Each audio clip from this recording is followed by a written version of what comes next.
الحمد لله رب العالمين نحمده ونصلي على رسوله الكريم أما بعد فقد قال الله تعالى في القرآن العظيم بعد أعوذ بالله من الشيطان الرجيم بفضل بسم الله الرحمن الرحيم قال الله تعالى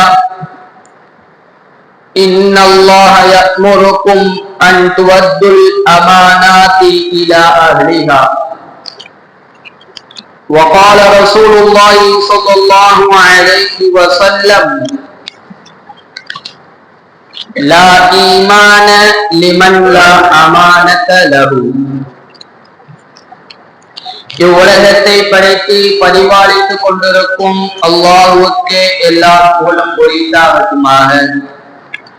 இறைவனின் சாந்தியும் சமாதானமும் நபி ஸல்லல்லாஹு அலைஹி வஸல்லம் அவர்கள் மீதும் அவர்களுடைய வாழ்க்கையை அவ்வாறு பின்பற்றி வாழ்ந்த சத்திய சஹாபாக்கள், தாபீன்கள், தபஅ தாபீன்கள், நல்லோர்கள் நம் எல்லோர்கள் மீதும் அல்லாஹ்வின் சாந்தியும் சமாதானமும் என்றென்றும் நின்று நிலவட்டுமாக. இன்னும் அல்லாஹ் தஆலா நம் அனைவர்களையும் எதிரிகளினுடைய சூழ்ச்சிகளை விட்டு அல்லாஹ் தஆலா நம் அனைவர்களையும் பாதுகாத்து தந்தல் புரிவானாக. திடீர் ஆபத்துகளை விட்டும், திடீர் கஷ்டங்களை விட்டும், திடீர் மரணங்களை விட்டும், திடீர் விபத்துகளை விட்டும் அல்லாஹ் தஆலா நம் அனைவர்களையும் பாதுகாத்து தந்தல் புரிவானாக. உலகத்தில் வாழக்கூடிய காலமெல்லாம் அல்லாஹ்விற்கு பிடித்தாற் போல் வாழக்கூடிய நல்ல நசீபை அல்லாஹ் தஆலா நம் அனைவருக்கும் தந்தல் புரிவானாக. அதிகமான முறையிலே ஹஜ் உம்ரா செய்யக்கூடிய நல்ல நசீபை அல்லாஹ் தஆலா நம் அனைவருக்கும் தந்தல் புரிவானாக. நபி ஸல்லல்லாஹு அலைஹி வஸல்லம் அவர்களுடைய வாழ்வை அவ்வாறு பின்பற்றி வாழக்கூடிய நல்ல நசீபை அல்லாஹ் தஆலா நம் அனைவருக்கும் தந்தல் புரிவானாக. இந்த உலகத்தை விட்டு பிரியக்கூடிய நேரத்திலே லா இலாஹா இல்லல்லாஹ் முஹம்மது ரசூலுல்லாஹ் என்று சொல்லப்படக்கூடிய உயர்திரு கலிமாவை கூறியவராக இந்த உலகத்தை விட்டு பிரிந்து நாளை மறுமையிலே ஜன்னத்துல் ஃபிர்தௌஸ் என்ற உயர்ந்த சொர்க்கத்திலே பிரவேசிக்கக்கூடிய நல்ல நசீபை அல்லாஹ் தஆலா நம் அனைவருக்கும் தந்தல் புரிவானாக. ஆமீன். கண்ணியத்திற்குரிய அல்லாஹ்வின் நல்லடியார்களே, இந்த உலகத்திலே அல்லாஹ் தஆலா எண்ணில் அடங்காத படைப்புகளை அல்லாஹ் தஆலா படைத்திருக்கின்றான்.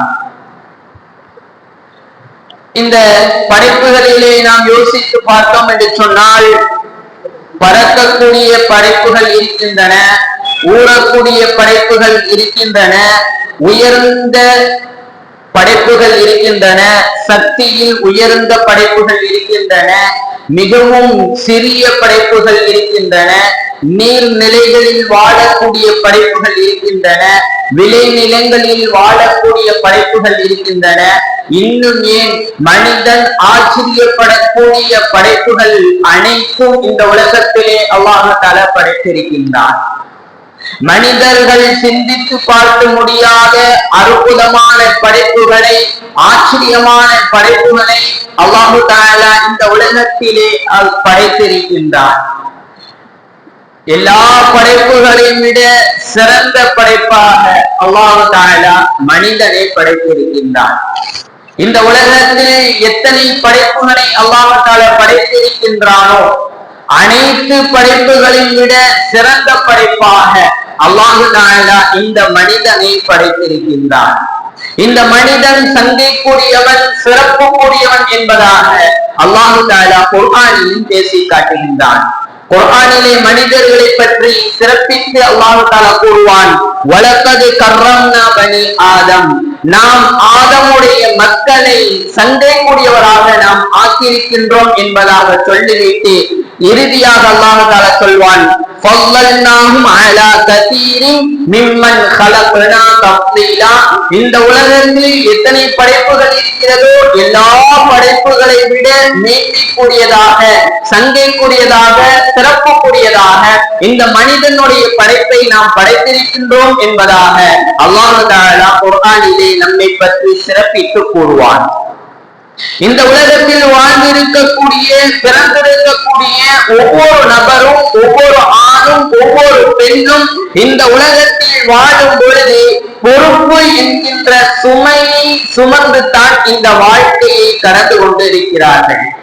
ஆணாக இருக்கட்டும், பெண்ணாக இருக்கட்டும், அவர்களுக்கு மத்தியிலே பொறுப்பு என்கின்ற ஒரு சுமை என்பது அவரிடத்தில் ஆழ்த்தப்படுகிறது. ஒவ்வொரு நபர்களும் பொறுப்பை சுமந்தத்தான் இந்த உலகத்தில் கடந்து செல்ல வேண்டும். சில நபர்கள் நிர்வாகத்தில் பொறுப்பாக இருக்கலாம், சில நபர்கள் உலக அலுவலகத்தில் பொறுப்பாக இருக்கலாம், சில நபர்கள் பள்ளிவாசல்களுடைய பொறுப்பிலே இருக்கலாம். ஆனால் அனைத்து ஆணும் அனைத்து பெண்ணும் குடும்பம் என்கின்ற ஒரு கட்டமைப்பில் பொறுப்பை சுமந்து இந்த உலகத்தில் வாழ்ந்து கொண்டிருக்கிறார்கள், கழித்துக் கொண்டே இருக்கிறார்கள். கண்ணியத்திற்குரிய அல்லாஹ்வின் நல்லடியார்களே, இந்த உலகத்தில் நமக்கு கொடுக்கப்படக்கூடிய ஒவ்வொரு பொறுப்புகளும் அமானிதம் என்பதாக நாம் விளங்கிக் கொள்ள வேண்டும். அமானிதம் என்றால் என்ன? அமானிதத்தை பற்றி இஸ்லாம் என்ன சொல்கிறது? அமானிதத்தில் ஒரு நபர் மோசடி செய்தால், அமானிதத்தில் ஒரு நபர் குறை செய்தால் அவருக்கு எந்த அளவுக்கு வேதனையும் தண்டனையும் கொடுக்கப்படும். அமானிதத்தை பற்றி தெரிந்து கொள்வது, அறிந்து கொள்வது தற்போது முக்கியமான ஒரு விஷயமாக இருந்து கொண்டிருக்கிறது. ஏனென்று சொன்னால், பல இடங்களிலே நாம் பார்க்கின்றோம் அமானிதத்தினுடைய பொருட்களை அல்லது அமானிதத்தினுடைய இடத்தை மோசடி செய்யக்கூடிய ஒரு சூழ்நிலையை பார்க்கின்றோம். உலகத்தினுடைய காரியத்தில் நாம் எடுத்துக்கொண்டோம் என்று சொன்னால், சில நபர்கள் வாக்குறுதி கொடுக்கிறார்கள், நீங்கள் ஒரு வருடத்திற்கு இவ்வளவு தொகையை கொடுங்கள், 1.5 வருடம் ஆகிவிட்டு என்று சொன்னால் அதனோடு லாபத்தோடு நாங்கள் உங்களுக்கு திருப்பி கொடுத்து விடுகின்றோம் என்பதாக வாக்குறுதி கொடுக்கிறார்கள். 1 வருடம் கழிக்கின்றன. 1 வருடத்திற்கு பிறகு அந்த தொகையை அவர் சுருட்டி கொண்டு உலகத்தை விட்டு காலி செய்து விடுகிறார் அல்லது ஊரை விட்டு காலி செய்து விடுகிறார். எத்தனையோ நபர்கள் நிர்வாகத்திலே மோசடி செய்து கொண்டிருப்பதை நாம் பார்த்து கொண்டுதான் இருக்கின்றோம். சத்திய மார்க்கத்தை ஏற்றிருக்கக்கூடிய நாம் இந்த அமானிதம் எவ்வளவு முக்கியத்துவம் வாய்ந்தது என்பதை நாம் விளங்கிக் கொள்வது காலத்தின் அவசியமாக இருந்து கொண்டிருக்கிறது.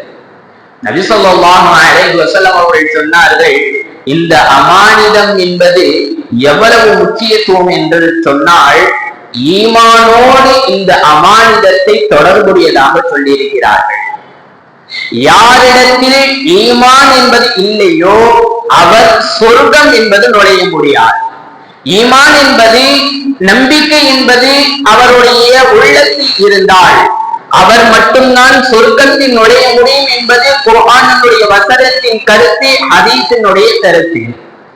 நாம் சொர்க்கத்திற்கு நுழைய வேண்டும் என்று சொன்னால், சந்தோஷமாக வாழ வேண்டும் என்று சொன்னால் மறுமையில் அதற்கு ஈமான் என்பது, நம்பிக்கை என்பது அடிப்படை கட்டமைப்பாக இருந்து கொண்டிருக்கிறது. அந்த ஈமானோடு தொடர்புடையதாக நபி ஸல்லல்லாஹு அலைஹி வஸல்லம் அவர்கள் அமானிதத்தை ஒப்பிட்டு கூறியிருக்கிறார்கள் என்று சொன்னால், அமானிதம் எவ்வளவு முக்கியம் என்பதை நாம் யோசிக்க கடமைப்பட்டிருக்கின்றோம். நபி ஸல்லல்லாஹு அலைஹி வஸல்லம் அவர்கள் சொல்வார்கள் ஹதீஸிலே, லா ஈமான லிமன் லா அமானத லஹு. யாரிடத்திலே அமானிதம் என்கின்ற அந்த தன்மை என்பது இல்லையோ அவரிடத்தில் ஈமான் என்பதை இல்லை என்பதாக சொல்லிவிட்டார்கள். யாரிடத்தில் ஈமான் என்பது இல்லையோ அவர் சொர்க்கம் நுழைய முடியாது என்பது நபியினுடைய வாக்கு.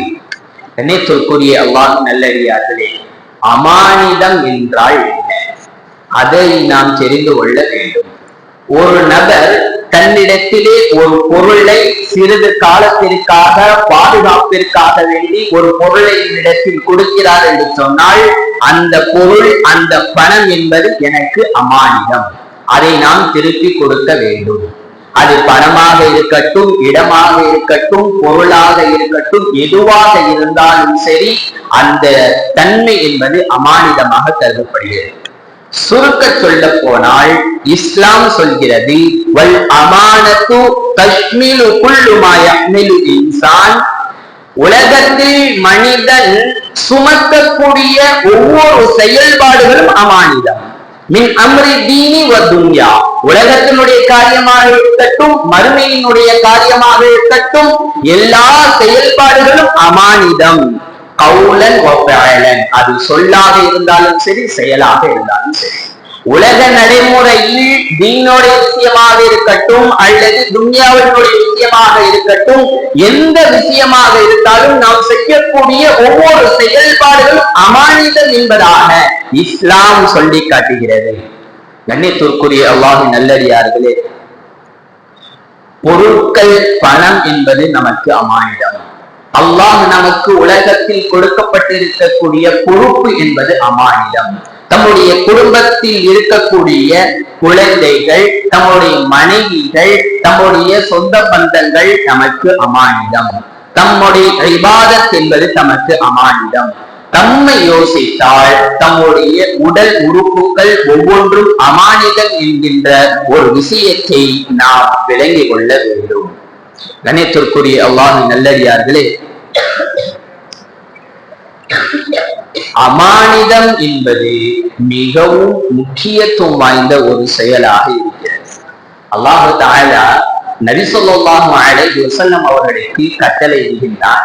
நபி ஸல்லல்லாஹு அலைஹி வஸல்லம் அவர்கள் ஒரு சிறிய அமானிதத்தினுடைய விஷயத்திலே சரிவு காண்கிறார்கள். அப்பொழுது அல்லாஹ் தஆலா நபி அவர்களுக்கு கட்டளை இடுகின்றார். ஹிஜ்ரி 8, ஹிஜ்ரி 8 பொழுது மக்கா என்பது வெற்றி கொள்ளப்படுகிறது. கஅபத்துல்லாஹ்வுக்கு உள்ளே சிலைகள் இருக்கின்றன.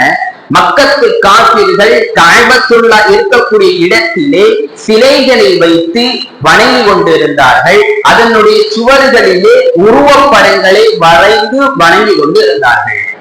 ஹிஜ்ரி 8 பொழுது மக்கா என்பது வெற்றி கொள்ளப்படுகிறது.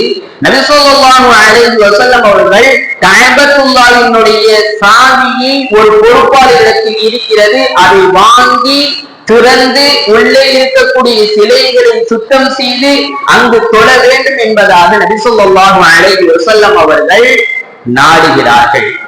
அந்த நேரத்திலே சாவி என்பது உஸ்மான் இப்னு தொல்ஹா ரலியல்லாஹு அன்ஹு அவர்களிடத்தில் இருக்கிறது.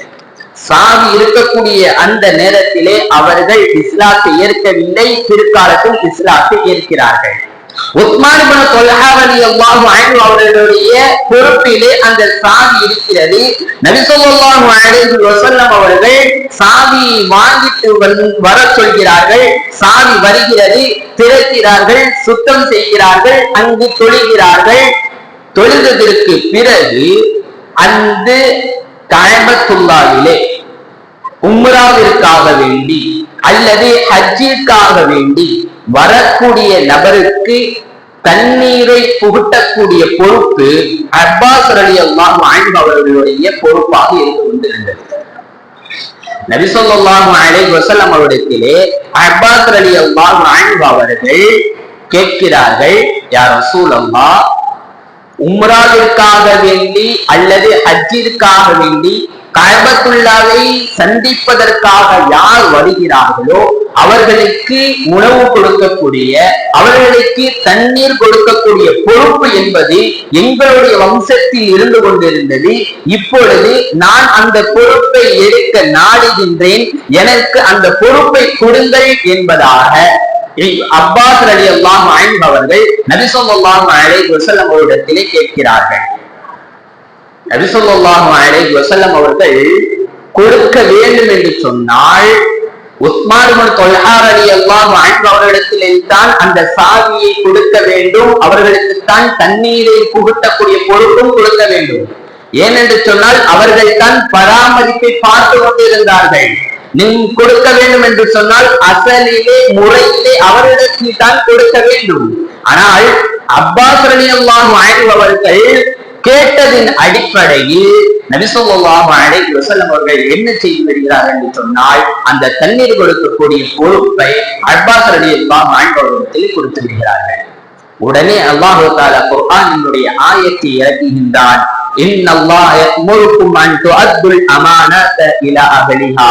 நபியே, அந்த அமானித பொறுப்பை சரியான இடத்திலே நீங்கள் கொடுக்க வேண்டும் என்பதாக அல்லாஹ் தஆலா குர்ஆனினுடைய வசனத்தை இறக்குகின்றார்.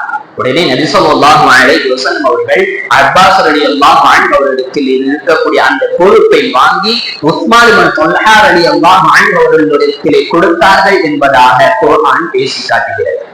கண்ணியத்திற்குரிய அல்லாஹ்வின் நல்லடியார்களே, அமானிதத்தினுடைய விஷயத்தில் சிறிது அளவும் குறை வைத்து விடக் கூடாது என்பதாக இந்த ஆயத் என்பது நமக்கு சொல்லி காட்டுகிறது. அல்லாஹ் தஆலா குர்ஆனிலே முக்மின்களுடைய அடையாளத்தை பற்றி பேசி காட்டுவார். தராவினுடைய பயானிலும் கூட நாம் இதை பேசி இருக்கின்றோம். முக்மினூன் என்கின்ற சூறாவிலே அல்லாஹ் தஆலா சொல்வான், அது அஃப்லஹல் முக்மினூன், முக்மின்கள் வெற்றி அடைந்து விட்டார்கள் என்பதாக சொல்லிவிட்டு அல்லாஹ் தஆலா அந்த முக்மின்களுடைய பண்புகள், சிஃபாத்துகள், தன்மைகள் எவ்வாறு இருக்க வேண்டும் என்பதாக அல்லாஹ் தஆலா தொடர்படியாக 12 தன்மைகளை சொல்வான். அதில் ஒரு தன்மையை அல்லாஹ் தஆலா பேசி காட்டுகின்றான். லி அமானாத்திஹி வ அஹ்திஹி ராஊன். அந்த முக்மின்கள் எப்படிப்பட்டவர்கள் என்று சொன்னால், தன்னுக்கு கொடுக்கப்பட்டுள்ள அந்த அமானிதத்தை பாதுகாப்பார்கள். வ அஹ்திஹி ராஊன். அதே போல் அவர்கள் வாக்குறுதியை பாதுகாப்பார்கள் என்பதாக அல்லாஹ் தஆலா சொல்கின்றான். யார் அமானிதத்தை பாதுகாப்பார்களோ, வாக்குறுதிகளை பாதுகாப்பார்களோ, இவர்கள் வெற்றியாளர்கள், உண்மை முக்மின் என்பதாக அல்லாஹ் தஆலா சொல்லிவிட்டு கடைசியாக அமானிதத்தை பாதுகாக்கக்கூடியவர்களுக்கு கொடுக்கக்கூடிய வெகுமதி என்ன அல்லாஹ் தஆலா சொல்கின்றான். அவர்கள் தான் ஜன்னத்துல் ஃபிர்தௌஸிற்கு சொந்தக்காரர்கள், அவர்கள் தான் ஜன்னத்துல் ஃபிர்தௌஸிற்கு உரிமையாளர்கள் என்பதாக அல்லாஹ் தஆலா சொல்லி காட்டுகின்றான். நாம் ஜன்னத்துல் ஃபிர்தௌஸிற்கு போக வேண்டும் என்று சொன்னால் அமானிதம் என்கின்ற அந்த தன்மையை பாதுகாக்க வேண்டும். அதே போல் நாம் வாக்குறுதியை பாதுகாக்க வேண்டும் என்பதாக இந்த ஆயத் என்பது தமக்கு உணர்த்தி காட்டுகிறது. கண்ணியத்திற்குரிய அல்லாஹ்வின் நல்லடியார்களே, நபி ஸல்லல்லாஹு அலைஹி வஸல்லம் அவர்களிடத்திலே ஒரு கிராமவாசி வருகிறார்கள். நபி ஸல்லல்லாஹு அலைஹி வஸல்லம் அவர்களிடத்திலே ஒரு கேள்வியை எழுப்புகிறார்கள். என்ன கேள்வி என்று சொன்னால், கேட்கிறார்கள், யா ரசூலல்லாஹ், மதா ஸாஅ, மறுமை நாள் எப்பொழுது வரும்? மறுமை நாளினுடைய அடையாளம் என்ன? மறுமை நாள் எப்பொழுது வரும் என்பதாக அந்த கிராமவாசி நபி ஸல்லல்லாஹு அலைஹி வஸல்லம் அவர்களிடத்திலே கேள்வி எழுப்புகின்றார்கள். நபி ஸல்லல்லாஹு அலைஹி வஸல்லம் அவர்கள் பதிலை சொல்லவில்லை, அமைதியாக இருந்து விட்டார்கள். உடனே அருகாமையில் இருந்த சஹாபாக்கள் எல்லாம் தங்களுக்கு மத்தியிலே பேசிக் கொள்கிறார்கள். இவர்கள் கேட்ட கேள்விக்கு நபி ஸல்லல்லாஹு அலைஹி வஸல்லம் அவர்களுடைய காதில் விழவில்லை போல் என்பதாக சில நபர்கள் பேசுகிறார்கள். சில நபர்கள் என்ன, அவர்களால் முடிந்த ஒரு விஷயத்தை பேசிக் கொண்டு இருக்கிறார்கள். நபி ஸல்லல்லாஹு அலைஹி வஸல்லம் அவர்களுக்கு இந்த கேள்வி காதில் விழுந்திருக்க அமைதியாக இருக்கிறார்கள். ஏன் என்று சொன்னால், சில கேள்விக்கு நபி அவர்கள் உடனே பதில் சொல்ல மாட்டார்கள். அந்த கேள்விக்கு பதிலை அல்லாஹ் வஹீயின் மூலமாக சொல்கின்றானா என்பதாக எதிர்பார்ப்பார்கள். இந்த கிராமவாசி கேள்வி கேட்ட உடனே நபி அவர்கள் அமைதியாக இருக்க, அருகாமையில் இருக்கக்கூடிய சஹாபாக்களுக்கு சலசலப்பு. அல்லாஹ் தஆலா நபி அவர்களுக்கு வஹீயை அனுப்புகின்றான். எப்பொழுது மறுமை வரும் என்கின்ற பதிலை சொல்கின்றான். வஹீ வந்தவுடனே நபி ஸல்லல்லாஹு அலைஹி வஸல்லம் அவர்கள் கேட்கிறார்கள், என்னிடத்திலே கேள்வி கேட்ட நபர் யார் என்பதாக கேட்க அந்த கிராமவாசி முன்னிறுத்தப்படுகிறார்கள். என்ன கேள்வி கேட்டீர்கள்? மதா ஸாஅ, எப்பொழுது மறுமை நாள் வரும் என்பதாக கேட்டேன். நபி ஸல்லல்லாஹு அலைஹி வஸல்லம் அவர்கள் சொன்னார்கள், இதா வய்யிதுல் அமானா ஃபன்தஸிரு ஸாஅ, எப்பொழுது அமானிதம் தன்மை என்பது இல்லாமல் ஆக்கப்படுமோ, எப்பொழுது அமானிதத்தில் மோசடி என்பது நடக்குமோ, அப்பொழுது நீங்கள் மறுமையை எதிர்பாருங்கள் என்பதாக முதல் விடயத்தை சொன்னார்கள். இரண்டாவது விடயம் என்ன சொன்னார்கள்? தகுதி அற்றவர்களுக்கு பொறுப்புகள் என்பது கொடுக்கப்படும் என்பதாக சொன்னார்கள். இந்த இரண்டு விடயங்களும் இரண்டு செயல்பாடுகளும் நடந்தால் நீங்கள் மறுமை எதிர்பார்கள் என்பதாக நபி ஸல்லல்லாஹு அலைஹி வஸல்லம் அவருடைய கூற்று. இந்த இரண்டு விஷயத்தையும் தற்போதைய சூழ்நிலையில் கண்கூடாக நாம் பார்த்து கொண்டு இருக்கின்றோம் என்பது முதற்சனமான ஒரு உண்மையாகத்தான் இருந்து கொண்டு இருக்கிறது. கண்ணியத்திற்குரிய அல்லாஹ்வின் நல்லடியார்களே, இந்த அமானிதத்தினுடைய விஷயத்தில் சஹாபாக்கள் எந்த அளவுக்கு பேணுதலை காட்டினார்கள்? எல்லா விஷயத்திற்கும் முன்மாதிரி நபி ஸல்லல்லாஹு அலைஹி வஸல்லம் அவர்களும் சஹாபாக்களும் தான். தமக்கு என்ன தேவைகள், என்ன பிரச்சனைகள், எந்த கேள்வி எதுவாக இருந்தாலும் நபியினுடைய வாழ்வை திருப்பி பார்த்தால், சஹாபாக்களுடைய வாழ்வை திருப்பி பார்த்தால் அதற்குண்டான விடையை நாம் பெற்றுக் கொள்ளலாம். சஹாபாக்கள் இந்த அமானிதத்தினுடைய விஷயத்தில் எந்த அளவுக்கு பேணுதல் காட்டினார்கள், தற்போதைய முஸ்லிம்கள் எந்த அளவுக்கு பேணுதல் காட்டுகிறார்கள் என்பதை நாம் தெரிந்து கொள்ள வேண்டும். உமர் ரலியல்லாஹு அன்ஹு அவர்களுடைய ஆட்சி காலம். நீதி என்று சொன்னாலே உமர் தான். உமர் ரலியல்லாஹு அன்ஹு அவர்களுடைய வரலாறுகளை நீங்கள் திருப்பி பார்த்தால் ஆச்சரியமாக இருக்கும். இப்படியெல்லாம் ஆட்சி செய்திருக்கிறார்களா என்பதாக தெரிய வரும். ஒரு தலைவருக்கு, ஒரு பொறுப்புதாரிக்கு, ஒரு அரசருக்கு முன்னோடி என்று சொன்னால் உமர் ரலியல்லாஹு அன்ஹு அவர்களாக இருக்கலாம். கண்ணியத்திற்குரிய அல்லாஹ்வின் நல்லடியார்களே, உமர் ரலியல்லாஹு அன்ஹு அவர்களுடைய ஆட்சி காலம். உமர் ரலியல்லாஹு அன்ஹு அவர்களுக்கு ஒரு பொருள் வாசனை திரவம் என்பது அன்பளிப்பாக கொடுக்கப்படுகிறது.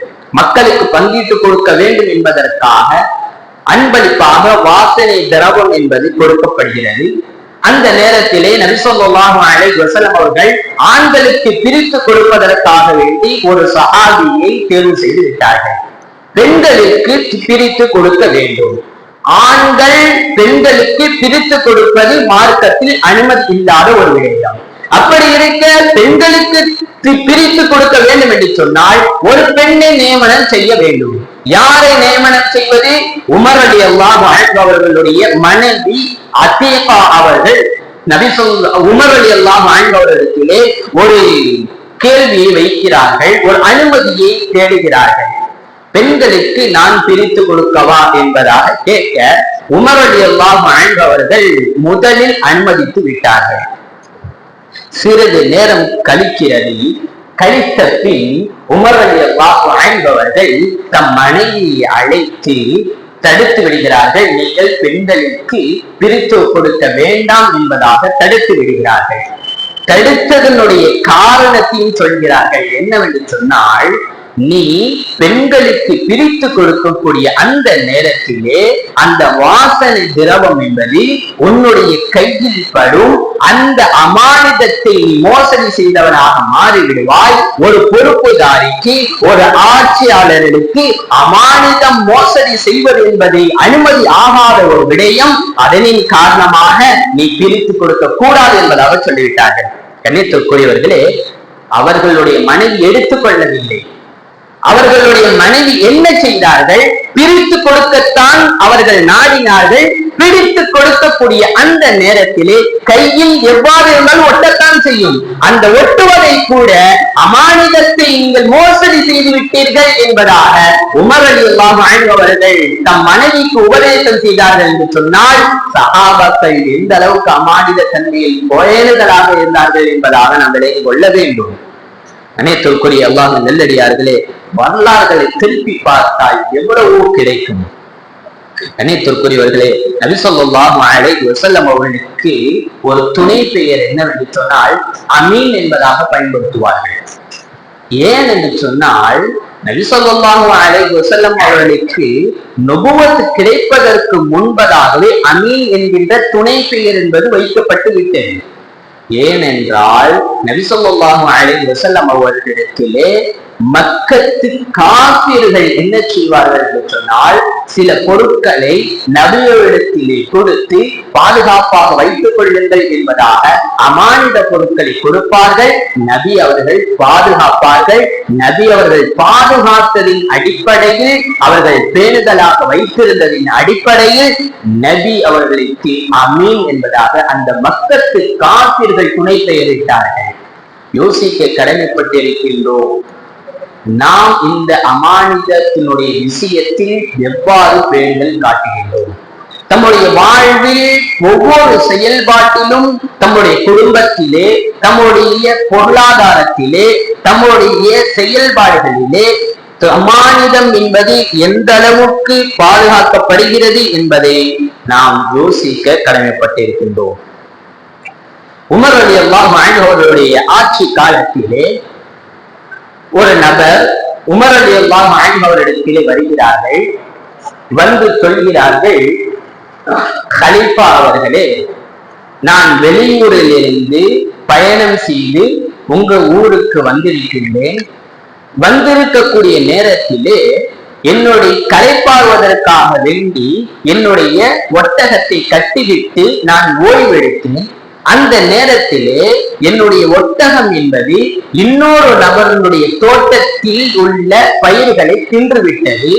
அவர் அந்த தோட்டத்தினுடைய பயிரை தின்றதின் காரணமாக, உண்டதின் காரணமாக என்னுடைய ஒட்டகத்தை கொன்றுவிட்டார். ஒட்டகத்தை கொன்றுவிட்டார். ஒரு நபர் தம்முடைய பொருட்களை மோசடி செய்து விட்டார், அல்லது ஒரு பொருளை ஒரு இடத்திலே, உதாரணத்திற்கு ஒரு வாகனத்தை ஒரு நபரிடத்திலே நாம் கொடுத்து அனுப்புகின்றோம். அவர் அதை உடைத்து கொண்டு வந்தால் நம்முடைய மனம் தாங்குமா? இது போல அந்த நபர் பயண தூரத்தில் இருந்து வந்திருக்க ஒட்டகத்தை கொண்டு விட்டவுடன் இவருடைய கோபம் உச்சியில் ஏற அந்த நபரை கொண்டு விட்டார். உமர் ரலியல்லாஹு அன்ஹு அவரிடத்திலே இந்த நபர் வருகிறார்கள். வந்து சொல்கிறார்கள், உமர் அவர்களே, என்னுடைய ஒட்டகத்தை இவர் கொன்றுவிட்டால் அவரை நான் கொன்றுவிட்டேன், இதற்கு தீர்வு என்ன என்பதாக கேட்க உமர் ரலியல்லாஹு அன்ஹு அவர்கள் சொன்னார்கள், கொலைக்கு பதம் கொலைதான். இவர் நீங்கள் கொன்றீர்கள் அல்லவா, இதற்கு தீர்வு என்ன? உங்களை கொலை செய்ய வேண்டும். இதுதான் இஸ்லாத்தினுடைய ஷரியத்தினுடைய கட்டளை. அப்பொழுது அந்த நபர் அந்த தண்டனையை வாங்கிக் கொள்கிறார்கள். ஒரு ஷரத்தை வைக்கிறார்கள், ஒரு நிபந்தனை வைக்கிறார்கள். என்னவென்று சொன்னால், கலீஃபா அவர்களே, நான் இந்த தண்டனையை ஒத்துக்கொள்கின்றேன், இருந்தாலும் கூட நான் ஒரு நிபந்தனை வைக்கின்றேன். என்னவென்று சொன்னால், என்னுடைய ஊர்களிலே நான் சில பொருட்களை அமானிதமாக வாங்கி வைத்திருக்கின்றேன். அந்த பொருட்களை உரியவரிடத்தில் கொடுத்து விட்டு நான் வருகின்றேன். 3 நாட்கள் எனக்கு அவகாசம் கொடுங்கள் என்பதாக கேட்கிறார்கள். நம்ம யோசிப்போம், இவர் தப்பித்துக் கொள்வதற்காக வேண்டி இந்த நிபந்தனை வைக்கிறார் என்பதாக நாம் யோசிப்போம்.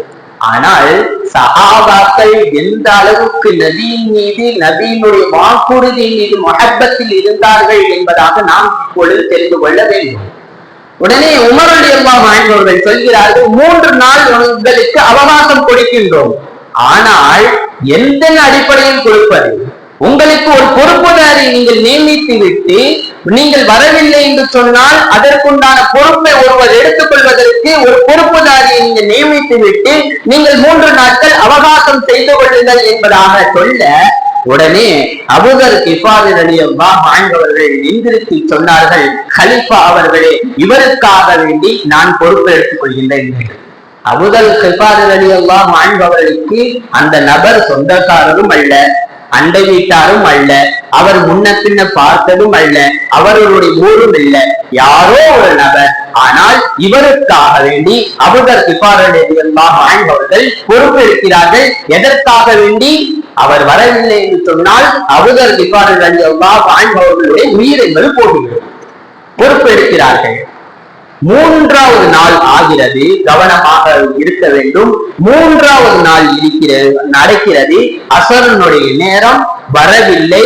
அபூதர் கிஃபாரி ரலியல்லாஹு அன்ஹு அவர்களுக்கு தண்டனை கொடுப்பதற்காக உமர் ரலியல்லாஹு அன்ஹு அவர்கள் ஆயத்தமாக கூடிய நேரத்திலே குளிரி பறக்க ஒரு ஒட்டகம் வருகிறது. அந்த ஒட்டகத்திலே யார் சொல்லி சென்றாரோ அந்த நபர் வருகிறார். உமர் ரலியல்லாஹு அன்ஹு அவர்களுக்கு ஆச்சரியம். அபூதர் கிஃபாரி ரலியல்லாஹு அன்ஹு அவர்களை அழைத்து கேட்கிறார்கள், அபூதர், எந்த அடிப்படையில் எந்த நம்பிக்கையில் நீங்கள் இவருக்கு வாக்குறுதி கொடுத்தீர்கள் என்பதாக கேட்க சொன்னார்கள், இந்த பூமி நபியினுடைய பூமி, அமானிதத்தை பாதுகாப்பது நபியினுடைய சுன்னத், அமானிதத்தை பாதுகாக்க வேண்டும் என்பதற்காக ஒரு நபர் கடந்து செல்கிறார் என்று சொன்னால் அவர் உண்மையாளர் என்பதாக எனக்கு தெரியும், அதனின் காரணமாகத்தான் நான் பொறுப்பெடுத்தேன் என்பதாக அபூதர் கிஃபாரி ரலியல்லாஹு அன்ஹு அவர்கள் சொன்னார்கள் என்பதாக வரலாறு கூற்று. இங்கு விளங்கக்கூடிய ஒரு விஷயம், அந்த நபர் நினைத்தால் ஊரிலே தங்கிக் கொள்ளலாம், ஆனால் நபியினுடைய சுன்னத்தை பாதுகாக்க வேண்டும், அமானிதத்தினுடைய விஷயத்திலே மறுமையில் மாட்டிவிடக் கூடாது என்பதற்காக உயிரே போனாலும் பரவாயில்லை, அமானிதத்தை பாதுகாக்க வேண்டும் என்பதாக, அமானிதத்தை நிறைவேற்ற வேண்டும் என்பதற்காக அதை நிறைவேற்றி விட்டு வந்தார் என்பதாக வரலாறு நமக்கு சொல்லி காட்டுகின்றன. கண்ணியத்திற்குரிய அல்லாஹ்வின் நல்லடியார்களே, அமானிதம் என்பது மிகவும் உயர்ந்த ஒரு பொருட்டு. குறிப்பாக நமக்கு இந்த உலகத்தில் கொடுக்கப்பட்டிருக்கக்கூடிய ஒவ்வொரு பொறுப்புகளும் அமானிதம் என்பதாக நாம் விளங்கி கொள்ள வேண்டும். அது உலகத்தினுடைய பொறுப்பாக இருக்கட்டும் அல்லது பள்ளிவாசலினுடைய பொறுப்பாக இருக்கட்டும், எந்த பொறுப்பாக இருந்தாலும் அந்த பொறுப்பு என்பது அமானிதம். அந்த அமானிதத்தை பாதுகாப்பது அந்த பொறுப்புதாரனுடைய கடமை. அதில் சிறிது குறை செய்தாலும் கூட அவர் மிகப்பெரிய ஒரு தண்டனைக்கு ஆழ்த்தப்படுவார் என்பதாக ஹதீஸ்கள் சொல்கின்றன. அமானிதத்தினுடைய சட்டம் என்ன நாம் தெரிந்து கொள்ள வேண்டும். கண்ணியத்திற்குரிய அல்லாஹ் நல்லடியார்களே, அமானிதத்தினுடைய சட்டத்தை பற்றி இஸ்லாம் சொல்கிறது. ஒரு நபர் என்னிடத்திலே ஒரு தொகையை பாதுகாப்பதற்காக அமானிதமாக கொடுக்கிறார் என்று சொன்னால் அதே தொகையை, அதே நோட்டை திருப்பி கொடுக்க வேண்டும் என்பதாக சொல்கிறது. ஒரு நபர் என்னிடத்திலே செலவ நோட்டாக, கட்டான செலவு நோட்டை வரிசை முறையில் ஒருவர் என்னிடத்திலே அமானிதமாக ஒரு 5000 ரூபாய் தொகையை என்னிடத்திலே கொடுக்கிறார் என்று சொன்னால் அவர் திரும்பி நான் அதே நோட்டை அதே நம்பரில் கொடுக்க வேண்டும் என்பதாக இஸ்லாம் சொல்கிறது. இப்படி இருக்க நாம் பின்பற்றக்கூடிய அமானிதத்தினுடைய விஷயத்தை யோசிக்க வேண்டும். கண்ணியத்திற்குரிய அல்லாஹ்வின் நல்லடியார்களே, குறிப்பாக சொல்ல போனால் பள்ளிவாசல்களினுடைய நிர்வாகத்தில் இருக்கக்கூடிய நபர்கள் நாம் விளங்கிக் கொள்ள வேண்டும். பள்ளிவாசலுக்காக வேண்டி நாம் வசூல் செய்யக்கூடிய ஒவ்வொரு தொகைகளும் அமானிதம். பள்ளிவாசலினுடைய பொறுப்பு, பள்ளிவாசலில் இருக்கக்கூடிய ஒவ்வொரு பொருட்களும் அமானிதம். பள்ளிவாசலில் இருக்கக்கூடிய அந்த தொகையை பிற விஷயத்திற்காக பயன்படுத்துவது அல்லது பள்ளிவாசலினுடைய விஷயத்திற்காகவே தேவையில்லாமல் செலவு செய்வது என்பது அமானித மோசடி என்பதாக நாம் நினைத்து கொள்ள வேண்டும். ஒரு நபர் அமானிதத்திலே மோசடி செய்து விட்டார், என்ன தண்டனை கிடைக்கும்? நபி ஸல்லல்லாஹு அலைஹி வஸல்லம் அவர்கள் சொன்னார்கள், நாளை மறுமை நாளிலே ஒரு நபர் 10 நபருக்கு பொறுப்புதாரியாக இருக்கிறார். 10 நபருக்கு ஒரு நபரை பொறுப்புதாரியாக ஆக்கின்றோம். உதாரணமாக ஒரு தலைவர் இருக்கிறார், 10 நபருக்கு ஒரு தலைவர் இருக்கிறார் என்று சொன்னால் அந்த தலைவரை நாளை மறுமை நாளில் கொண்டு வரப்படும். அந்த நபர்களுடைய கழுத்தில் ஒரு சங்கலி என்பது போடப்பட்டிருக்கும், வளையம் என்பது போடப்பட்டிருக்கும். அந்த 10 நபருக்காக வேண்டி அவர் விசாரிக்கப்படுவார். யோசிக்க வேண்டும். 10 நபருக்காகவே விசாரிக்கப்படுவார் என்று சொன்னால் ஒரு பகுதிக்கு தலைவராக இருந்தால், ஒரு ஏரியாவிற்கு தலைவராக இருந்தால், ஒரு ஊருக்கு தலைவராக இருந்தால் எவ்வாறு நாம் பேணுதலாக இருக்க வேண்டும் என்பதாக யோசிக்க வேண்டும். அந்த நபருக்கு விசாரிக்கப்படக்கூடிய நேரத்திலே அவர் அந்த அமானிதத்தினுடைய விஷயத்திலே அவர் சரிவர இருந்தார் என்று சொன்னால் அந்த சங்கலி என்பது விலகும். அதுவே அவர் மோசடி செய்தால் அந்த சங்கல் என்பது நெருக்கும். எந்த அளவுக்கு என்று சொன்னால் அவரால் தாங்க முடியாத அளவுக்கு நெருக்கும் என்பதாக, அதுவே அவருக்கு வேதனையா மாறும் என்பதாக அது சொல்கிறது. இறுதியாக ஒரு விஷயத்தை சொல்கின்றேன். யார் அமானிதத்தினுடைய விஷயத்தில் மோசடி செய்கிறார்களோ அவர்களினுடைய பிரார்த்தனை என்பது ஏற்றுக்கொள்ளப்படாது. அவர்களுக்கு இந்த உலகத்திலேயே அல்லாஹ் வேதனை கொடுப்பான், நஷ்டத்தை கொடுப்பான், கேவலத்தை கொடுப்பான் என்பது ஹதீஸினுடைய கூற்று. கண்ணியத்திற்குரிய அல்லாஹ்வின் நல்லடியார்களே, அமானிதம் என்பது மிகவும் பாதுகாக்கக்கூடிய ஒரு விஷயம். குறிப்பாக பள்ளிவாசல் நிர்வாகத்தில் இருக்கக்கூடிய ஒவ்வொரு பொறுப்புதாரியும் என்னையும் முதற்கொண்டு நான் சொல்கின்றேன், இந்த பொறுப்பை பாதுகாப்பது என்பது என்னுடைய பொறுப்பு. எனக்கு கொடுக்கக்கூடிய இந்த பொறுப்பினுடைய அமானிதத்தை பாதுகாப்பது என்பது என்னுடைய பொறுப்பு. இதில் குறை வைத்தால் நாளை மறுமையில் மிகப்பெரிய ஒரு தண்டனைக்கு ஆளாக்கப்படுவோம் என்பது முதலில் எனக்கு நான் எச்சரித்துக் கொள்கின்றேன். கண்ணியத்திற்குரிய அல்லாஹ் நல்லடியார்களே, இந்த உலகத்தில் அல்லாஹ் தஆலா நமக்கு எந்த பொறுப்பை கொடுத்திருக்கின்றானோ அந்த பொறுப்பை சரிவர நிறைவேற்றக்கூடிய நல்ல நசீபை அல்லாஹ் தஆலா நம் அனைவருக்கும் தந்தல் புரிவானாக. அதே போல் அமானிதம் என்கின்ற தன்மையை பாதுகாக்கக்கூடிய நல்ல நசீபை அல்லாஹ் தஆலா நம் அனைவருக்கும் தந்தல் புரிவானாக.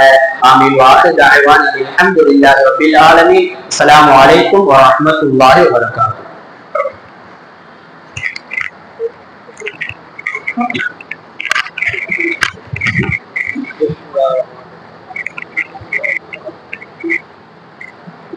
அல்லாஹ் அக்பர், அல்லாஹ் அக்பர், அல்லாஹ் அக்பர், அல்லாஹ் அக்பர்.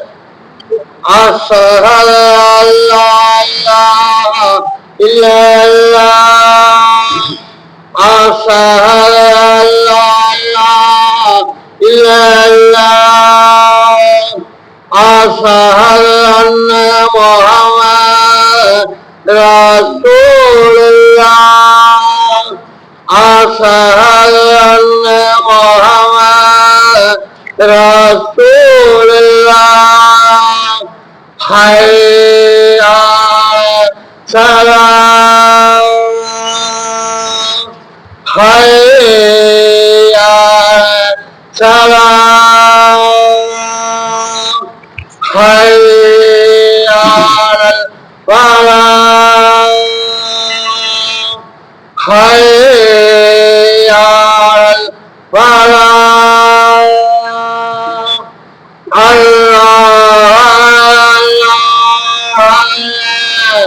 லா இலாஹா இல்லல்லாஹ்.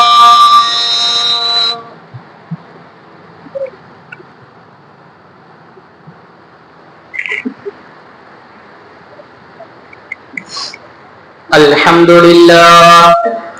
نشهد أن لا إله إلا الله وحده لا شريك له في نقير ولا كتمير، ونشهد أن سيدنا ومولانا محمدا عبده ورسوله الذي هدانا بكتاب منير ودعانا إلى الله بالإنذار والتبشير، صلى الله عليه وعلى آله وأصحابه ما دامت الكواكب تسير. أما بعد، فإن ترجمة عقيدة أهل السنة في كلمة شهادة التي هي إحدى مباني الإسلام فمنيع الكلمات الأولى أن الله تعالى هو المبتلئ للعالم الواحد الأحد القيم الحي القادر العليم السميع البصير الشاكر المريد القادر المقادير.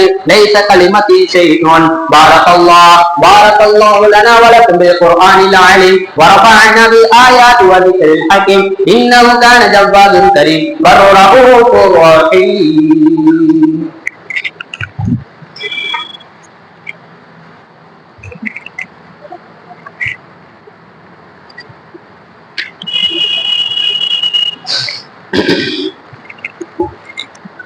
الحمد لله نستعينه ونستغفره ونعوذ بالله من شرور أنفسنا.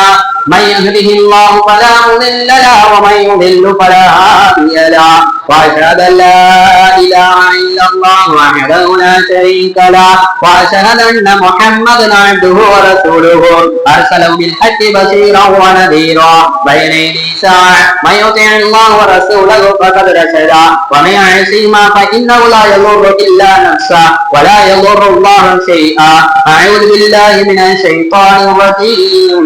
بسم الله الله الرحمن الرحيم إن الله وملائكته يصلون على النبي يا أيها الذين آمنوا صلوا عليه وسلموا تسليما اللهم صل على محمد عبدك ورسولك وصل على المؤمنين والمؤمنات والمسلمين والمسلمات وبارك على محمد وأزواجه وذرياته قال النبي صلى الله عليه وسلم أرحم أمتي بأمة أبو بكر الصديق رضي الله تعالى عنه وأشدهم في أمر الله عمر رضي الله تعالى عنه وأصدقهم حياء عثمان رضي الله تعالى عنه وأقلاهم علي رضي الله تعالى عنه وفاطمة سيدة نساء أهل الجنة رضي الله تعالى عنها والحسن والحسين سيدي شباب أهل الجنة رضي الله تعالى عنهما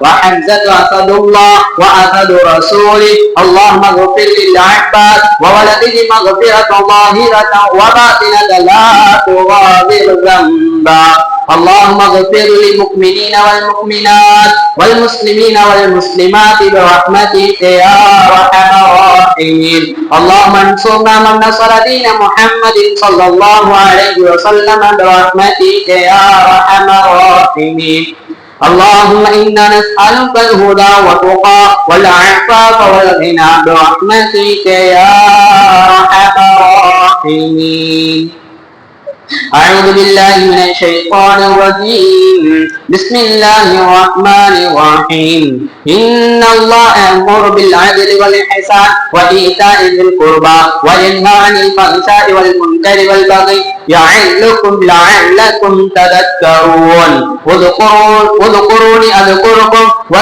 واشكروا لي ولا تكفرون ودعائي يستجيب لكم ولذكر الله تعالى أعلى وأولى وأعز وأجل وأتم والله أكبر